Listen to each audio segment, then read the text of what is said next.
In this podcast, Pam Lubrainschik talks to Professor Michael Kyrios, the Vice President and Executive Dean of the College of Education, Psychology and Social Work at Flinders University. So, first one, why did you decide to study psychology?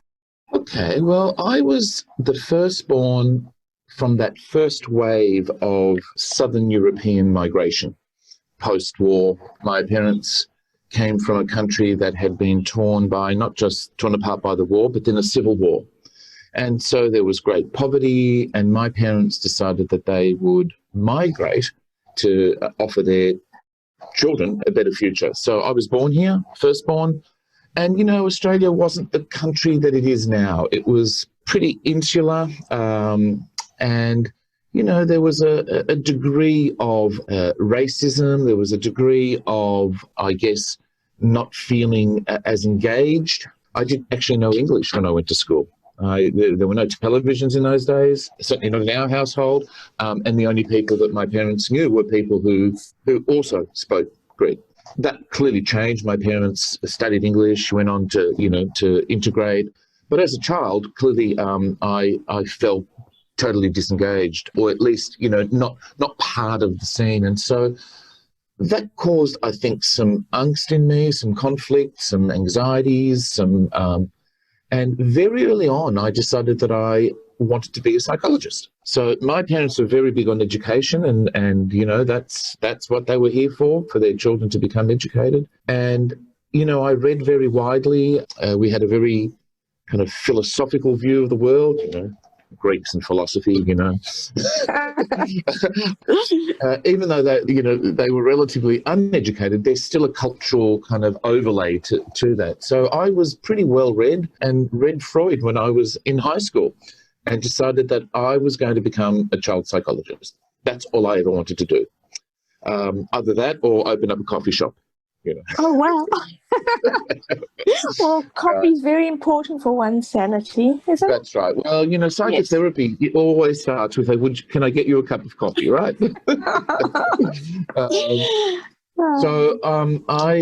Psychology was what I wanted to do. And I did follow that dream and became a child psychologist, a clinical psychologist. I was one of the first people to be asked if I wanted to do a PhD in clinical psychology. It was sort of unheard of in those days. So I did that, and I was the first fellow in clinical psychology at the Royal Children's Hospital. Wow. So maybe that's a good segue into what influenced your decision to work predominantly in academia. That's right. Well, I actually took a year off, having studied all, for many years, and actually thought of going overseas and working overseas. But the Royal Children's Hospital rang me up and said, can you please come back again? And my alma mater, La Trobe, rang me up and said, can you come back again? And I decided at that point that I really loved the research. And so I decided to take the job at La Trobe rather than at the Children's Hospital, just for a little while. I was also very young and didn't have kids of my own, and I felt that as a student under supervision, working in the Children's Hospital was one thing, but as a solo practitioner, there's a kind of, you don't quite feel that you have it all if you don't have your own family and children. There's the imposter syndrome. So I thought I might work for a few years, do some research, and then eventually actually got a job at the Royal Melbourne Hospital teaching developmental psychology to medical students, and I worked in psychiatry. I realised that my impact, and part of my job was actually to do clinical work in the hospital, to do research, to teach medical students. And so it was just the best combination of, it was everything that I ever wanted. But I realized from the clinical work that I was doing that I was very limited as an individual. There was one of me, and I could see maybe 20 people a week by the time I did research, by the time I did the teaching. And I found that really frustrating. I was eventually asked to take over the clinical training program at the University of Melbourne, and that kind of influenced my impact a little bit. So that meant that I could teach people. So that meant that my impact was not just on the 20 people that I saw, but on, 50, 100, 1,000 as these students graduated. At that point, I became very interested in obsessive compulsive disorder. which was not considered to be particularly treatable in those days. And we had developed a cognitive therapy, psychological therapy that seemed to be quite effective. There were some new medications coming out that showed that for some people, the combination of the psychological treatment and the medication treatment would be very, very useful. And so I started doing some research. We started to develop manualized treatments that were even more efficacious. The students started to roll them out. And so again, the impact was increasing. I was part of an international consortium that was developing these treatments. And then I got really, really greedy and thought, what if I put these online?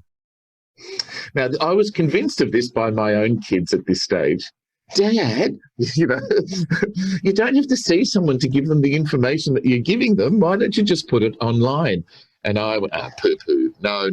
It's all about the relationship and the psychotherapy and, kind of these older ideas about psychotherapy. But yeah, essentially, we did put our manuals online and got some funding to not only put them online, but then to evaluate them. And lo and behold, they were just as efficacious, particularly for people in the moderate to severe or mild to severe. People who were very severe clearly could not use the online treatments without support, but actually a lot of people could. And this was a great way to prevent chronicity, to prevent people, having these problems over long periods of time. It was a great way to nip it in the bud for adolescents. And we know that the onset of OCD really peaks during that adolescence and early childhood early adulthood period. Along the way, I kind of changed jobs, and now I was at Swinburne, and the federal government gave us some money to put together the National E-Therapy Centre. So a group of us put together online treatments for anxiety disorders. What are the highlights for you when you reflect on your career? Look, it always has to be about the people that you work with and mentor and supervise. I now have students of mine who've got children of their own. So they're kind of my spiritual grandkids and my spiritual children. As I always said, I don't supervise, I adopt. It's my culture, right? And, they were in and out of our house. My wife, would look after them. We would be invited to their dues, always maintaining appropriate boundaries, around the work. But mentoring you have to have a care factor in the mentoring. So for me, they're the highlights. I've got students now who are professors, who are associate professors, so I've got students who've now got, pre-adolescent children or adolescent children. And for me, that's always the highlight. The second highlight is, of course, the friends that you make along the way. And I still have fantastic friendships. So there's that personal aspect of it. And I don't think that you can survive in the world, actually, without that sort of social aspect. Even now during COVID, we keep telling people, socialise. So that's imperative. They offer support. They offer motivation. In terms of my professional highlights, I've been able to attract about $22 million worth of research funding. I've written just under 200 papers. I was the president of the Australian Psychological Society. This was the kid that was an outsider, then became, actually, as I keep telling them, the first president of the Australian Psychological Society that was from an ethnic background, although that's not true, strictly true, because we had a couple of Jewish presidents as well, and we keep kind of, stirring each other about that. I was chair of the APS College of Clinical Psychologists, again, another dream. We were able to get Medicare rebates for psychological services from the Howard government. That's a highlight. In terms of my own personal highlights and my own research, just the number of people with OCD whose lives we've been able to improve through our treatments, through gold standard treatments, the impact of that on hospital systems, on mental health systems, the friends and colleagues that I've made overseas. And so, again, being able to facilitate further research, greater depth, we're all limited in what we do, but you give it a little and somebody else takes that idea and then moves it along. And then I guess just the development of the National E-Therapy Centre, the development of the OCARD lab, Obsessive Compulsive Anxiety and Related Disorders lab. We put a book out in 2016 on the self in understanding and treating psychological disorders through Cambridge University Press. And we had the sort of Freud of the day write the foreword saying, this is the book I've been waiting for, kind of thing. So, there are so many highlights, right? That's amazing. That's just, it's wonderful to be at that point and just fulfill the joy of all these achievements. Yeah. And now that I'm at Flinders, I've really been able to bring all of that together, all of the research, all of the administrative and organisational and leadership, I guess, expertise or skills that I've mustered over the years. I can now bring it into sharp focus during a very, very challenging time for all universities. So that's also a highlight in and of itself. My aspirations very early on were very, very meagre. I wanted to finish up my career as a senior lecturer because that's as far as I thought I could get. Now, I didn't know. I was first in family to go to university, so I didn't know what was possible. I guess my advice to students now is never underestimate yourself. Don't question, just keep moving forward because, and this also speaks to mental health issues as well. I think we often question ourselves and question our own ability to manage things or to move forward because the unknown is unknown. But it's not the unknown that's the problem. It's the questioning of oneself in managing the unknown. That is the challenge. Thank you, Mike. You were previously director of the technology-based psychological treatment laboratory. How have you seen the development of digital healthcare support mental health care and improve outcomes? Look, I'd have to say over the past 20 or 30 years, the biggest impact on care has been the development of the digital capacities, right? Be it something as simple as telepsychology or, like talking to people over the phone, because there are skills involved with that, or having things online or having wearables, having apps. These developments have had a greater impact on mental health care than any pharmaceutical development over the past, I'd say 40 years to be, 30, 40 years to be frank. I think giving people self-agency in their own care, I think giving people access at all hours and immediate access to evidence-based information, this is what will improve literacy, self-management, and the burden on the mental health care system. We just, as economies, just do not have enough resources to help every single person with a serious mental illness. And part of the problem is that we are spending a lot of our resources, people resources in particular, in looking after people with mild to moderate to severe problems who do have the capacity to facilitate change in their own lives with some structured support. And essentially, that's what these digital technologies allow us to do. They allow people to structure their own experiences in such a way that they can support themselves through most of the challenges that they face, which would then leave the workforce able to support those with the greatest need. The other thing about this is that these digital supports can support not just professionals, but actually peer supporters.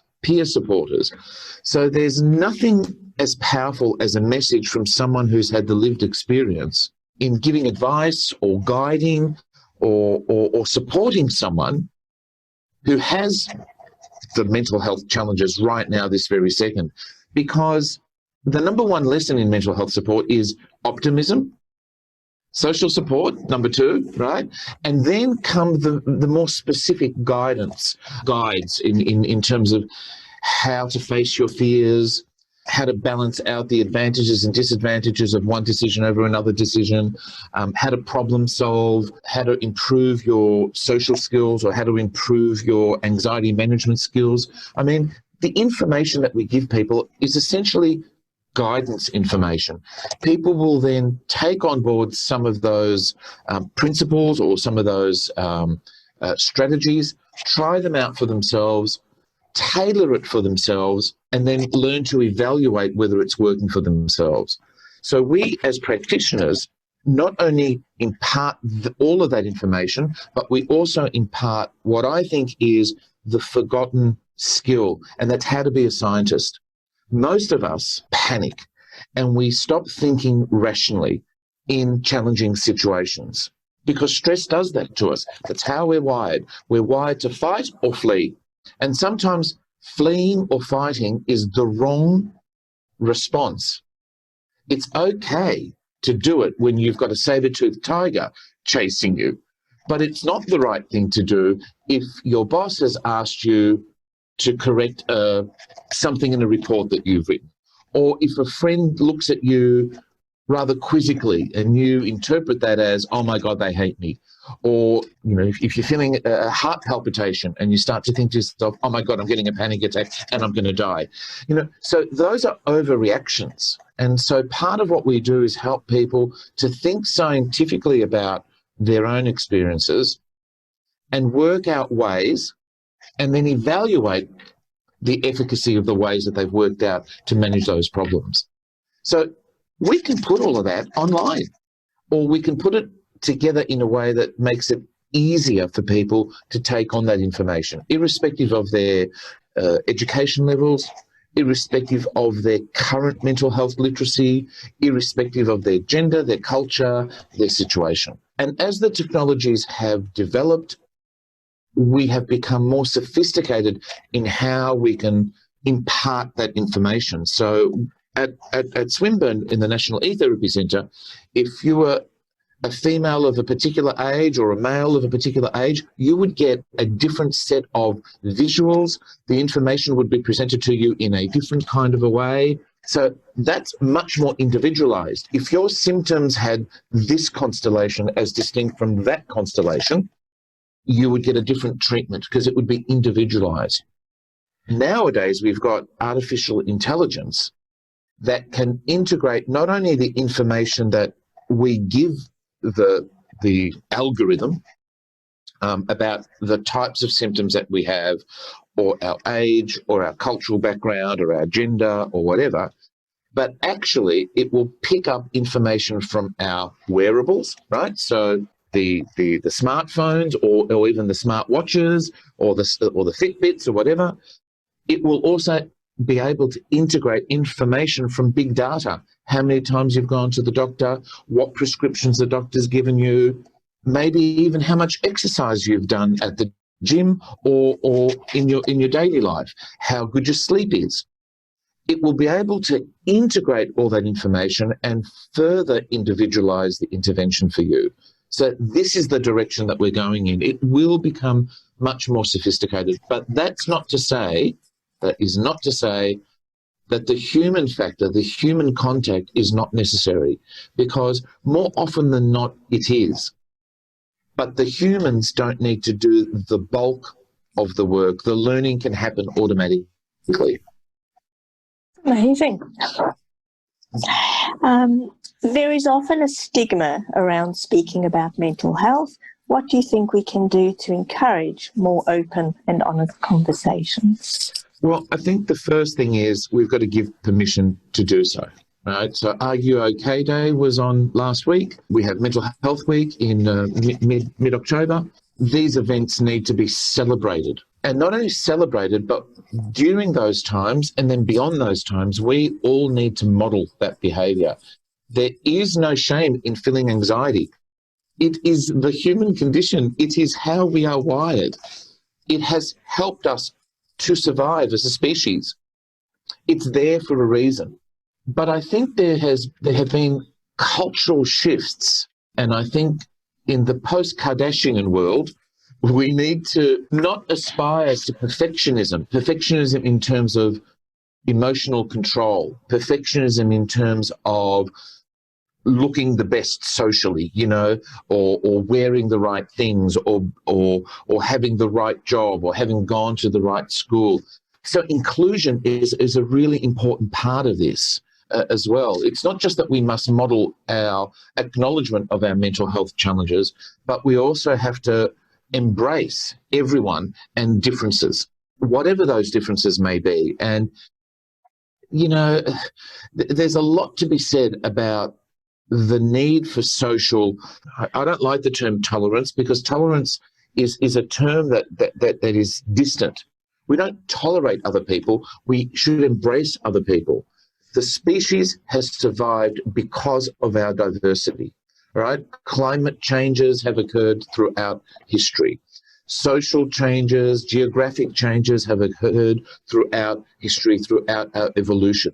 And the reason the species has survived is because of our diversity. And part of that diversity are the mental health challenges, right? There are some people who are hypersensitive to danger, to threat. So these are the people who didn't rush into the caves.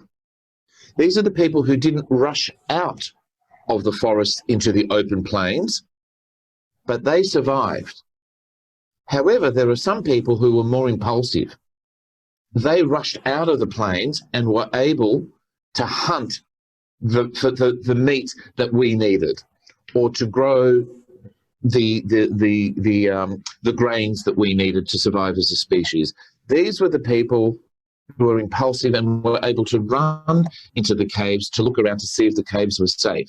So both extremes are necessary for our survival, both fear avoidance, right? The people who are kind of sensitive, but also impulsivity, people who don't care about fear.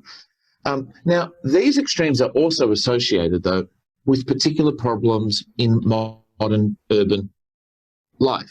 And we just have to accept that that's just the way that our culture is. And it will change, and we'll have more or less acceptance of some of these things, but we need to have almost like a social contract with each other, that we need to all understand that we as individuals and as a species survive because of each other, and because of the acceptance and the celebration of each other's tendencies.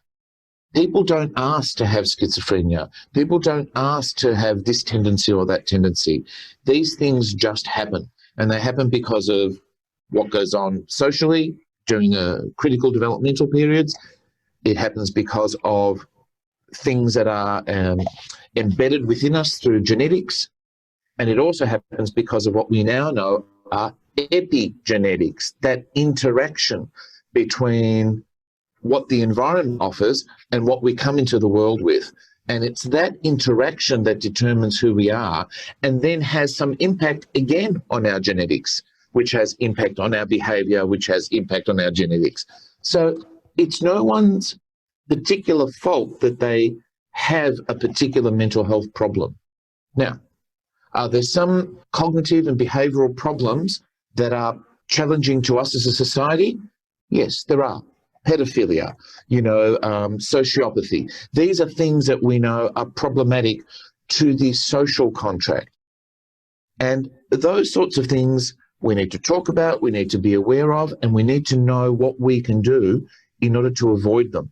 Again, it goes back to this epigenetic thing. There are some people who are predisposed in some sort of way to be more aggressive or more impulsive or whatever. But actually, if we engage with them, if we help them to feel more secure, if we help them to be more attached to the social milieu, they won't end up being the sociopaths or the pedophiles or whatever that we know certain conditions, certain environmental conditions can lead to.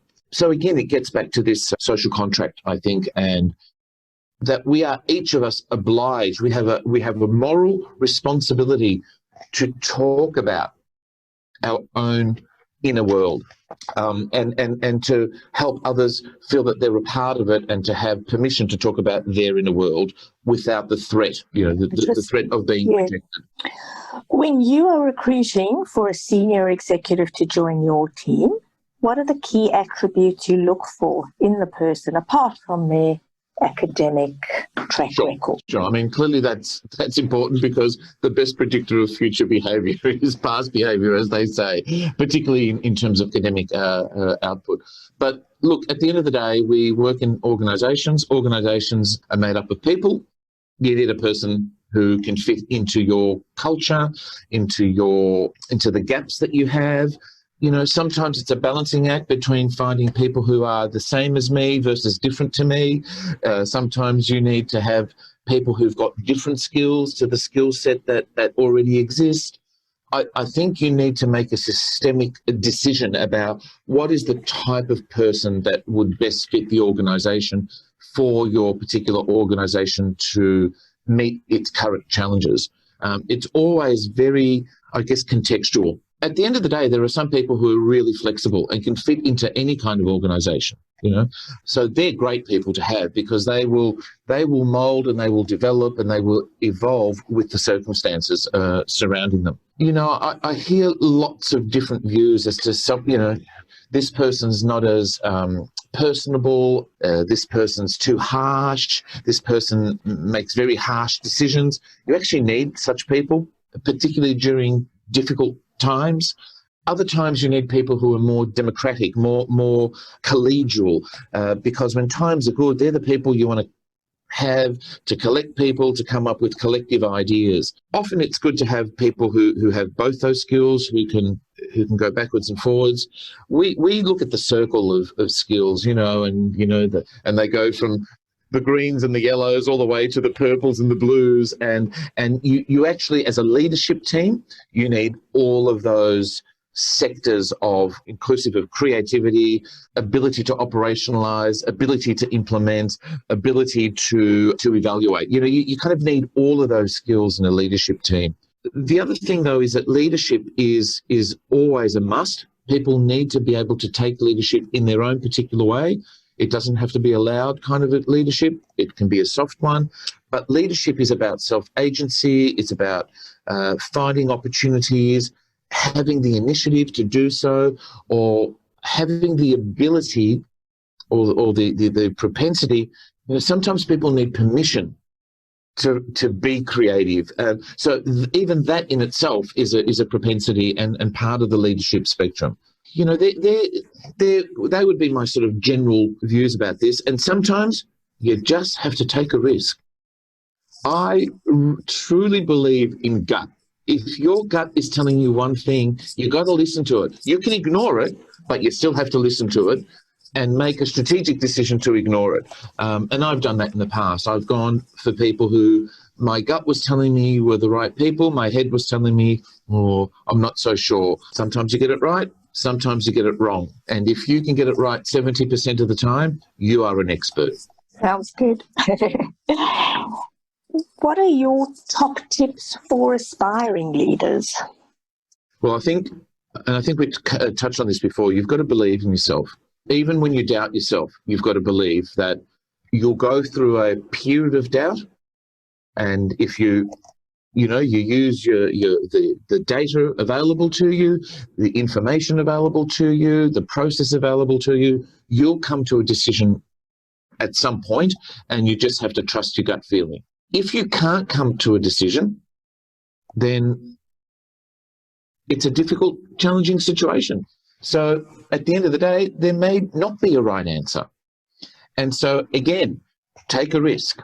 Don't take all responsibility on your shoulders. I think, you know, you've got to consult, you've got to take in information, you've got to listen to ideas. But as a leader, and particularly if you're the ultimate leader of the particular group, it's on your shoulders. And you've got to be resilient enough to be able to fathom the notion that you might have made a wrong call. And you do make wrong calls, right? As I say, if you get it right 70% of the time, you are an expert, you know. So be prepared to make mistakes, but don't take the burden of responsibility on yourself for those mistakes. The responsibility is usually on either changed circumstances or something that went wrong in the process of decision making, and reflect on that and reflect what might happen, what you might do differently next time. But I really believe it's about believing in yourself, not being able to predict doom and gloom. Doom and gloom is only going to lead to more doom and gloom. You've got to be problem focused. You've got to be solution focused. Even in times when there are no obvious solutions, when there are no obvious ways through a problem, you just have to believe that whatever it is that you do is the best that was possible under those circumstances, and keep moving forward, being compassionate to yourself and being compassionate to others' mistakes, acknowledging those mistakes, being open. It's really the same message as the sort of the mental health message. Let people into your inner world and help people feel comfortable to allow you into their inner world, so that there is that communication. I don't think you always need to be democratic, and I don't believe you always need to come up with a consensus. It's great if you can, but you don't always have to do that, because often you are privy to information that your team around you is not privy to. And so sometimes you might be supporting the level of management that is above you, and you're privy to information at that level that the people below you or your team may not be privy to. And sometimes you just have to make a hard call. And sometimes that includes a hard call about your own team. And so you can't always be completely open about these things, but you have to be as genuine as possible. People know when you're not being genuine. And so I have given people hard news, have explained why, have given them the genuine reasons why. And because there is a history of being genuine, they take that on board and they really appreciate that. And the leader does that. They can give good news, they can give bad news, they can give hard news, they can give easy news. But you always have to do it from the perspective of being genuine, and have a kind of a style as well. And people understand, look, I'm using my hard hat today, or my hard head. I hate to do this, or today is a day of celebration. We don't have to be hard. We don't have to, we can just celebrate. But it's really that kind of believing in yourself and not doing too much second questioning. And I know that there's a lot of hints or a lot of principles in that actually conflict with each other. There's a law in psychology that's called the Yerkes-Dodson law, and it's like a graph that goes right up like this, right? So this is anxiety, and this is performance, right? So performance increases as your anxiety increases, right? Up to a certain point. And it could be anxiety, it could be self-doubt, it could be self-questioning, whatever. Beyond a certain point, though, performance decreases. So it's trying to stay in that middle ground. And so that's why sometimes it's a bit like clinical work. You're dealing with uncertainties. As long as you're dealing with the uncertainty, you're actually in the peak performance part of that graph. But if you're not dealing with the uncertainties and ignoring them, well, your performance is not going to be good. And if you're over-concerned with uncertainty, you're going to be more anxious, more perfectionistic, have high expectations of yourself, and therefore your performance will actually decrease. So leadership is a little bit like that too. Sometimes you can be a leader that leads, from the stalls, and clearly you lead by leadership. You have to be there. You've got to get hands dirty. People know that if you're giving out an instruction for people to take leave, you've got to take leave too. If you're asking people to take a pay cut, you take a pay cut too. And you take a bigger pay cut than others. So you've got to lead by example, but you can never ignore it. You can never ignore uncertainty and anxiety and the responsibilities of leadership. Thank you, Mike.